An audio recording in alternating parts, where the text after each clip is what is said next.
right, good afternoon. Welcome to part 3 of Hear Me Now.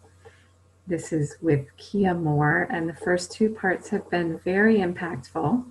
This partnership between the Roll Up Charlotte and the Charlotte Mecklenburg Library is to help us find a way to get the issues most important to us to the people who are able to take action on them and make a difference. So Kia is the founder of the Charlotte-based social venture Hip Hop Orchestrated, is also the creative director of Hack and Hustle Social Entrepreneurship Academy. That was a test. And the resident artist with the Roll Up Charlotte. Her work can be found in many local publications. And we are delighted to have you with us today, Kia. So I will turn it over to you now. Thank you so much, Pam. We're just glad that you all could join us today for the third part of the Hear Me Now session. Again, my name is Kia Moore. I am a freelance writer and I focus on doing feature style writing. You can find my pieces in several publications. So feature style writing is the writing that you'll find in magazines and alternative weekly newspapers that's a little longer than what you'll get with the standard news story, and it's a little more detailed. For the Hear Me Now project, we'll be using the skills that you learn from journalistic style writing to craft impactful letters to help make change happen in your community. The Hear Me Now project is a part of the Roll Up residency, and I'm going to pass it over to the founder of the Roll Up, Jessica Moss, to tell you more about the residency. Thanks, Kia, and thanks, Pam, again for having us. Deborah and Jordan, thank you so much for being with us for today's session. As Kia mentioned, I'm Jessica. I'm the founder of the Roll Up Charlotte. The Roll Up is an artist in residency program where we support Black contemporary artists with time, space, and money to be able to focus on their craft. This year, we're so excited to be able to create a home for Kia Moore and Ashley Nickens, who are our 2020 resident artists. They've had a number of successful programs, and I'm so excited and really grateful to work with these two women who are really change makers in our city. And so, Kia, thank you so much for your work with the past 2 sessions. It's been really remarkable, and I think our cohort has learned so much from you. And we're really excited to wrap up our third and final session today. So thanks again, everyone, for being here. And thank you, Pam, at the library for creating space for us to be able to do these kinds of programs. Thanks again, Kia. I'll let you take it from here. Yeah, thank you. If we can get the slides back up, and then we'll get started.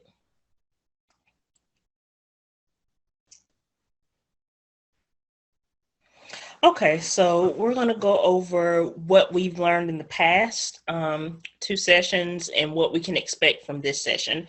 The first 2 parts focused on letter writing for a smaller demographic, more so the decision makers and smaller groups. And then the session that we're going to do today is going to focus on expanding that audience by interacting with the media, creating open letters to be published in media outlets. So we're taking writing to the masses.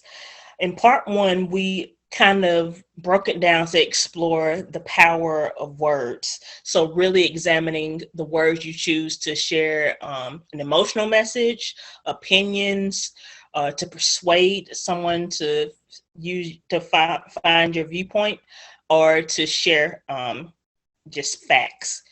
So we really broke down looking at the words you want to use and putting it together in a way to really persuade, which is the one that we focused on most, since when you're doing letter writing to make change happen, you're trying to persuade someone to your viewpoint. And at the end of that session, we got into who are the people that we want to persuade when we want to change something that's going on in our community, or issues that we have in our community. So we learned about city council members to contact and people at Mecklenburg County government. So I suggest you go back and view that video to really get the foundation of what you're going to do with your words to create these letters, and really figuring out who is that key contact that can help make change happen. Then we went into actually crafting the letters in part 2, and we looked at those tips that can capture the attention of your audience using journalistic structure. So we examined the importance of the subject line. That's what's really going to capture the attention and get people to open up your letter. We also encourage using a subject line if you're going to do a handwritten letter to a key decision maker. We also explored how you can use what is called the lead and the nut graph, and this is the standard structure for opening an article, and we put that in a letter. With a lead, it is answering the who, what, when, where, and why. You don't have to answer all of them at once, but sharing some of that information in your lead in an interesting way that's going to capture people's attention and make them want to read more. And then with the nut graph, that's when you're continuing to answer the who, what, when, where, and why, and you're letting people know what's coming up in the article or the letter, for this case, that you are writing. So you put those together, that becomes your introduction, and it pulls people in, and it gives them enough information to know this is what I'll get if I continue reading. So we went over that. We talked about what goes into the body paragraphs and how you support those key points that you highlighted in your nut graph with evidence, whether it's data driven, whether it's anecdotal, or whether it's taking expert quotes. But now we are taking it to the level of the letter that you craft for an individual. You're going to craft that for a publication. So when you do that, you're sparking public conversation to help make change happen. So you can use the tools that you've already learned in those previous videos that are made available on YouTube. I think there were links to those previous videos in the email that was sent out to let you know about this upcoming presentation, so you can explore those. And in this presentation, we are going to help you figure out how you find those media outlets you want to go after. And once you do that, having a strategy for contacting the media, and then a little bit about how you can transform the guidelines that we had for the individual letter, how you can modify that so it works well when you go after getting it published in a media outlet. So before we move on, we want to get to know the folks that are in this Zoom meeting. So if we can get you to share your name, where you're from, like what part of Charlotte you're from, if you're from the north, south side, any place like that, and share the issue that you would like to focus on in a letter that you want to write to a change maker or to a media outlet. So I'll let you all take it from here.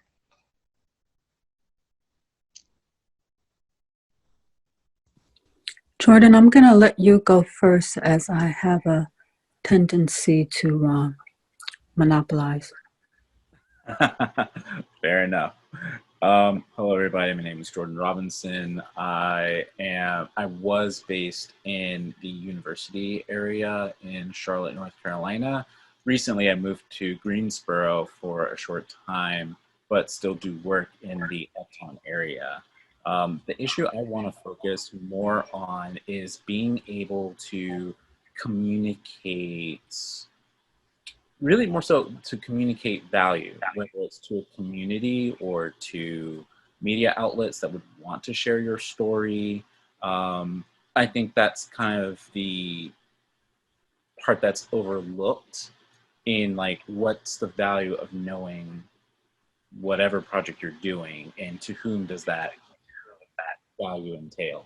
So I'm more interested in being able to communicate value, whether it's in your writing, whether it's press release or otherwise.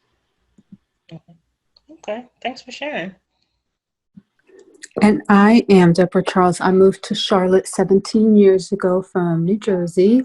I worked then and until recently in financial services.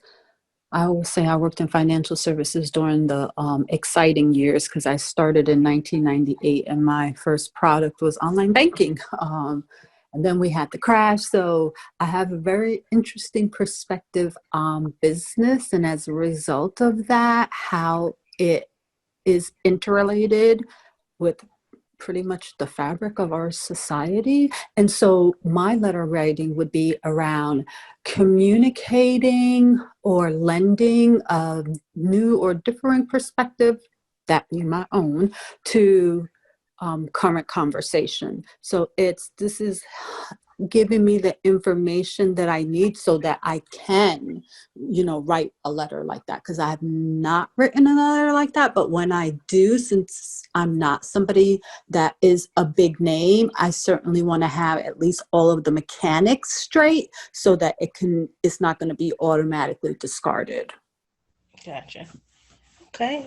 Well, thank you all for being here. Thanks for sharing that.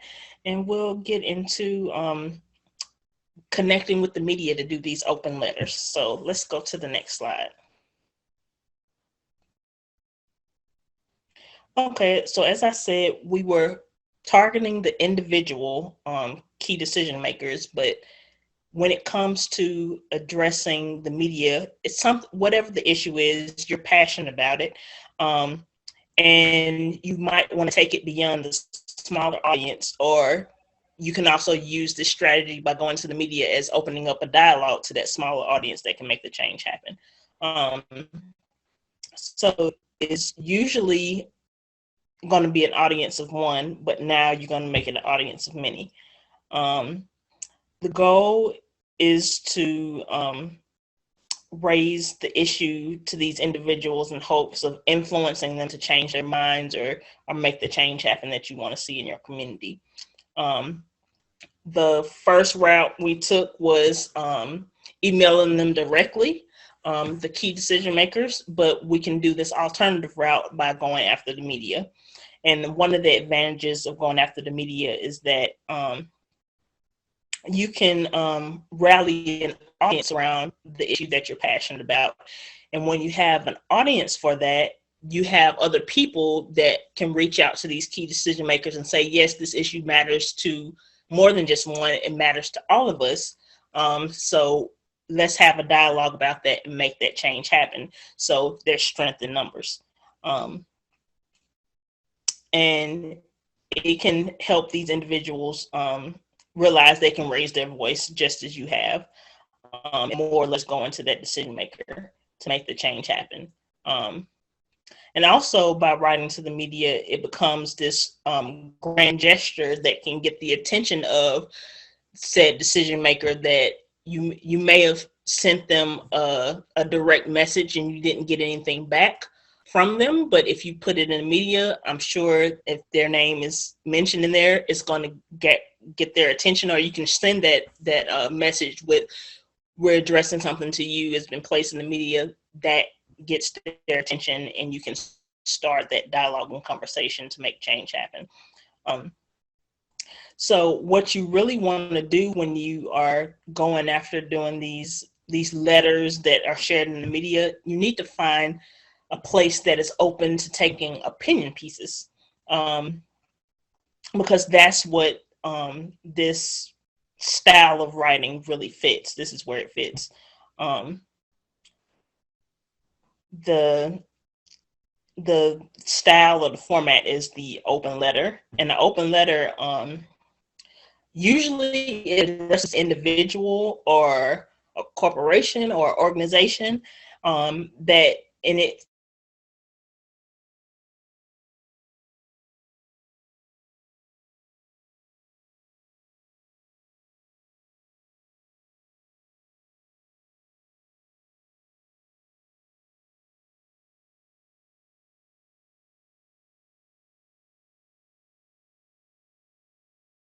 have. Kia, would you mind saying the last maybe like 1 minute, the last minute of what you said, your internet cut out just briefly. Oh, I'm sorry. No worries. Okay, so let's go back.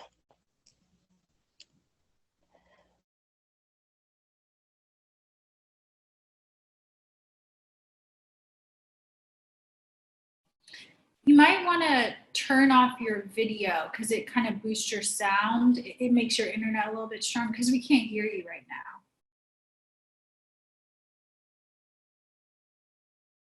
Media are being published, you have two advantages that you get to take advantage, that you get to utilize. When you bring the issue to the media, that's a chance to rally more people around the issue that you have a passion for. So there's more power in numbers. You have more people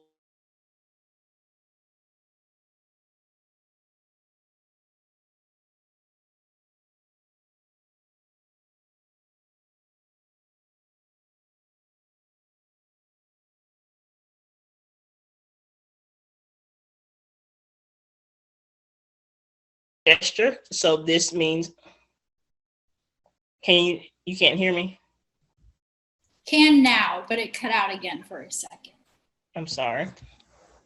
Sorry about this technical issue. The other advantage of working with the media is you get to capture the attention of the decision makers by doing a grand gesture.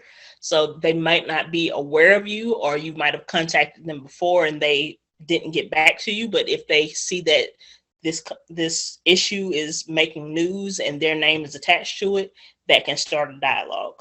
And when you go after these open letters, you want to go after places that are open to opinion pieces. So looking at print media, you oftentimes are going to go after doing the editor's letter, or you can go after blogs when you're doing a piece for online. And what you're crafting is what I said before, the open letter. And that is usually a letter that's addressed to an individual, a corporation, or an organization. And it is placed in the public sector within a newspaper or some other media platform. So it's still a letter that's addressing someone, but it's being consumed by the public as well. So let's move on to the next slide. So finding a media outlet. So with this, we have to look at the levels that you are trying to reach. So we're looking at issues that are impacting the neighborhood level, the local level, or the national level. So knowing your level is going to determine that outlet that you're going to reach out to. So if it's an issue that can be resolved by a neighborhood association or a specific city council member that focuses on specific neighborhoods, then this could be seen at the neighborhood level.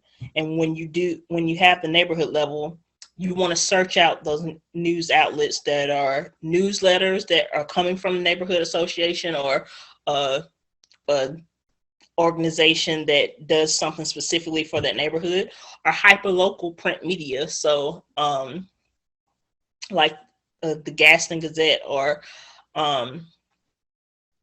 media outlet that has sections about specific neighborhoods. So like a Charlotte Agenda that does information about West Charlotte, North Charlotte. So you can target those areas when you have a neighborhood issue.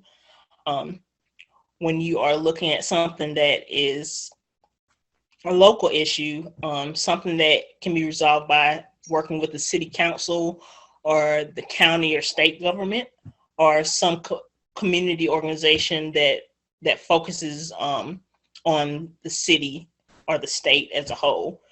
When you do that, you're looking at the local media. So it's either local newspapers or online publications that cover local topics. And when you're thinking about Charlotte, some of the ones that come to mind are the Charlotte Observer, QC Nerve, which is an alternative weekly publication, Q City Metro, Charlotte 5, and Charlotte Agenda. So you can go after those if you realize the issue that you want to raise concern about is at the local level. And then we'll go to the next page. When it is something that needs to be addressed nationally, it's usually something that can be resolved by the federal government or that the federal government is doing, or there's a nationwide organization that's impacting many states in the U.S. When you go after those, you're thinking about publications like the Washington Post, New York Times, USA Today. So those print media outlets are magazines that are distributed nationally. It is suggested that you go after getting opinion pieces placed in at the local level first, so you can have a track record showing that people can go to see your writing style, to see how you approach opinion-based topics before you go after that national level.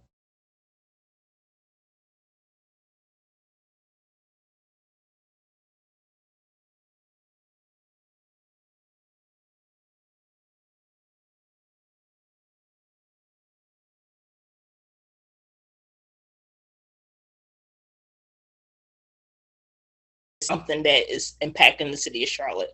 So now it's time to get that media list together. So you would do your research on the media outlets. You would, once you have that list, so like I suggested, Charlotte Observer, QC Nerve, Q City Metro, you would go after that list and look at those websites or pick up that print publication, and you find the name of the editor and see if there's an email address printed on the paper, or there's a contact us section on the website. And for the smaller publications, it's usually just going to be one editor that you go after. But for the larger publications, you would also see that there are several editors, so editors by section. So figuring out which section you need to go after, which is the editorial, oftentimes called the editorial or the opinion section. Those are the people that you want to contact. Something that comes in hand is understanding the naming convention that publications use. So like a national publication like BuzzFeed, online publication BuzzFeed, their format is first name, period, last name, and then at BuzzFeed.com. So oftentimes you might be able to find one email address that might not be a part of the opinion section, but look at how the structure is done. And when you look under the opinion section, you see the name of the byline of one of the writers or an editor, you would know I can just use that naming convention that I saw in the other section. So hunting down who to contact and making sure you address them in the communication that we're going to go for, which is a pitch letter to get your opinion piece published. We'll go over that. So once you have the proper contact, it's now time to study the publication. So before you reach out to the publication, you really need to dissect the type of content that they share.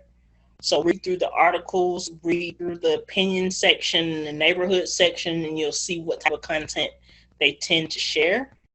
One thing to do is to take note of the word count of the articles that they publish in the opinion section. So copy and paste into Google Docs or a Word doc and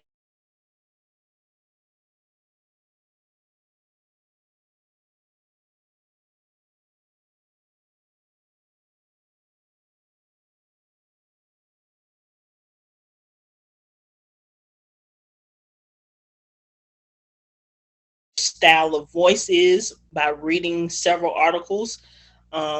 So you can then tailor how you write your letter to fit kind of the brand voice of that publication. And it'll also show you the type of news that they tend to cover. You'll see a trend or a pattern of the type of news that comes out from that outlet, and seeing if what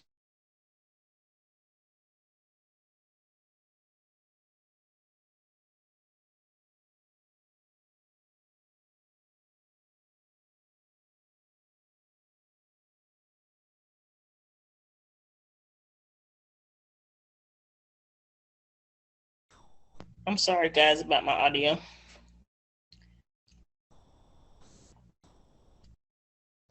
Can you hear me now? Yeah, we can hear you now.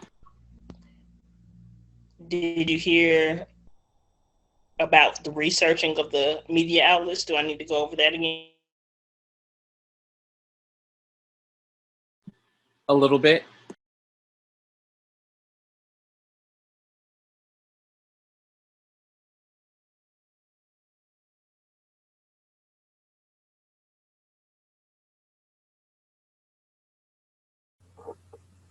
Might try just turning your camera off and see if we'll get better audio with it off. Yeah, Okay. sorry for that. The internet is what it is. Sorry about this, guys. So we went over how you go and find the email address. Once you've looked at what, it's time to research the actual publication itself, the type of content that they put in their opinion section, their neighborhood sections. Once you do that, copy and paste some of the articles that you've selected to see what the word count tends to be, so you can make sure you keep your pieces around that parameter. And you're also looking at how the brand voice of the publication comes off the page, so you can stay within that lane and be similar to that in your writing style.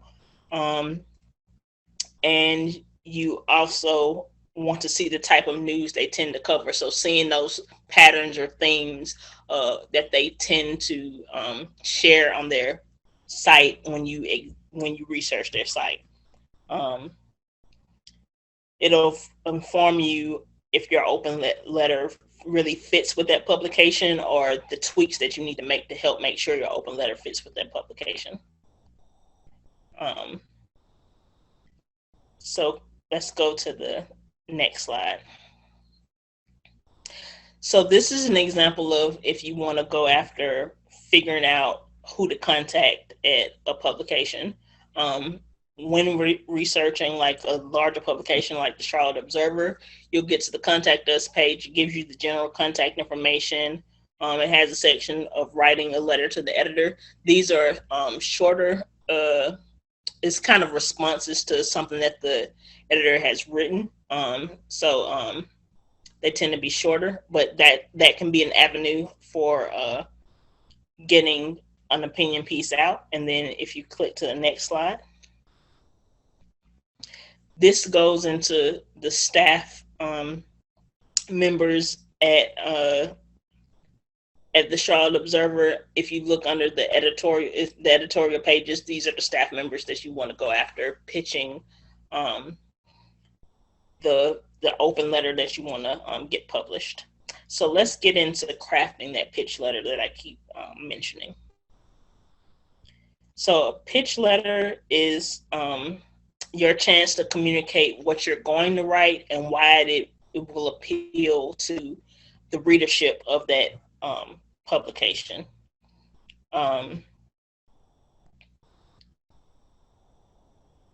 Once you get into the mode of crafting the pitch letter, the first thing that you have to do is have a catchy subject line. So in the previous part 2, we go in depth into writing subject lines for the letter that you want to send to a decision maker.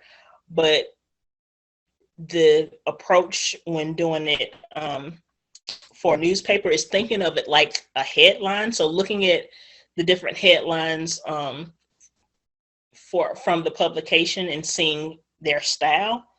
can help inform what you should put in your subject line. So an example that we have down here is you can be, if you're direct about what you want to write about affordable housing in West Charlotte, that's great. They know what it's about, but it's not pulling them in. So you can get a little more catchy. A West Charlotte resident rallies neighborhood to demand affordable housing. So with that, it makes a person want to know, who is this resident? What type of approach are they taking to demand affordable housing? Who are they demanding affordable housing from? So now this sounds like a story, and they want to dig deeper. So once you grab the attention, you want to get into explaining why you should take my opinion piece and place it in your publication. So in 2 to 3 paragraphs, you're going to explain why your piece should run. You give a possible headline. So you've done the catchy subject line that pulls them in. Now you want to craft a headline for your piece. It'll probably be changed by the editor, but it helps them see the direction that your piece is going to go into when you have a headline or a suggested headline. You state the stance you're going to be taking in your open letter. So like with the West Charlotte piece for affordable housing, the stance you're going to take, are you talking about that they don't have enough affordable housing, or the affordable housing that they have isn't up to par? So really making clear the stance you're going to take in your opinion piece, and then explaining why your stance matters. So when you're explaining that, you really want to tell them why it's timely.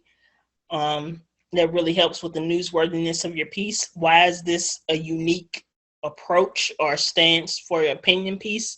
What makes it significant, and how is this interesting to the reader? So thinking about those things when you're explaining why the stance that you're taking matters.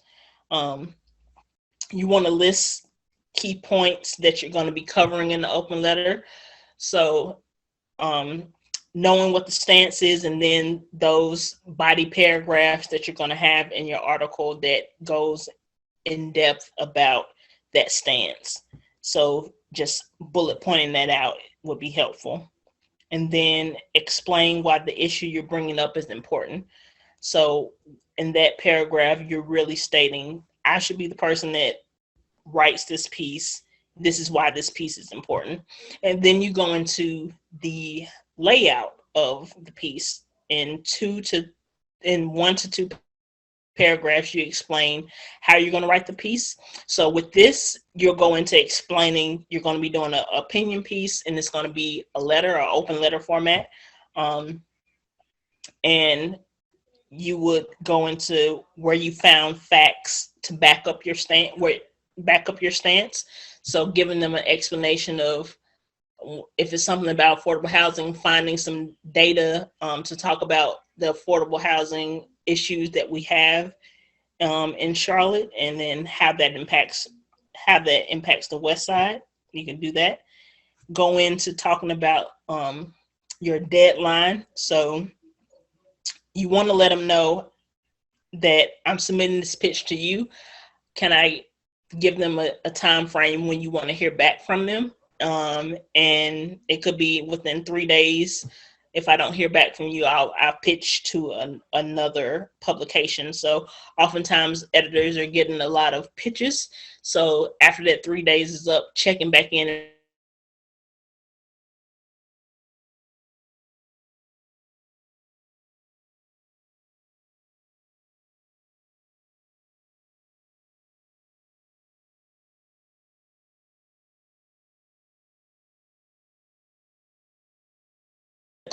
The lead pulling them in with the who, what, when, where, why.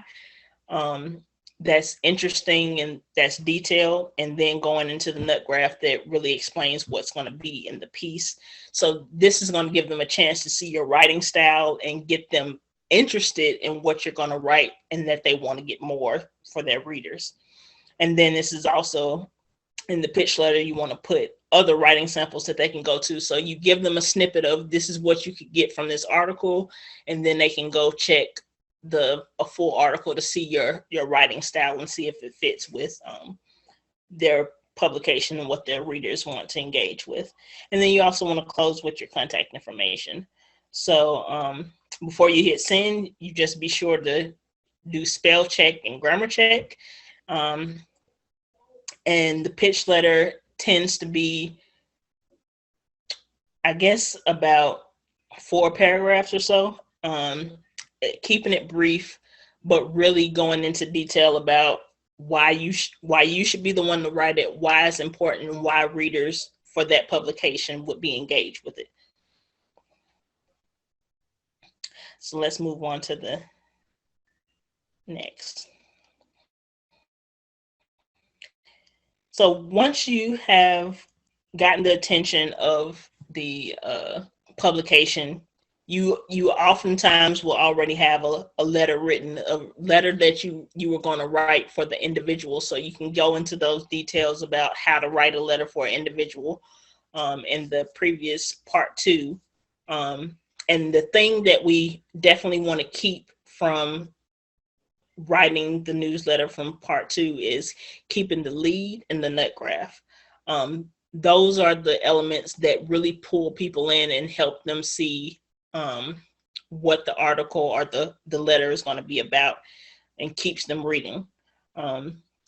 What you're going to do differently for an open letter that's going to be out in the media is expanding the body paragraphs. So this is where you want to really support it with a lot of facts and explaining the key points a little more than you would in a letter to an individual, because these key decision makers have background of the issue that you are bringing to them. But if you're sharing it with the public, they might not have as much background about the issue. So you can really expand on this and make it a little longer than a usual letter. And once you do that, when you're expanding, this is a space to develop the body paragraph, to flesh it out, because readers are following the story, so they really need to be pulled in. Let's see. Once you're doing this with the open letter, you, like I said before, you're rallying support from the community. So helping them really understand what you're trying to convey in your body paragraphs is going to pull them in and help them become crusaders of the issue that you are addressing. And then, like I said, the open letter can get you in contact with the key decision makers. So once they see your open letter that's addressing them and addressing the public, you can follow up with a direct contact. And this could be what opens up the dialogue to start change in that community. So this is just a brief overview of how to go about doing the pitch letter and a little bit about tweaking the open letter. But the letter format is pretty much the same. It's just fleshing it out a little bit more to help people understand what your issue is that you are addressing in your open letter piece. We can conclude that here. So thank you so much, Kia. I learned a lot from that. I thank everyone for joining and for your comments and questions.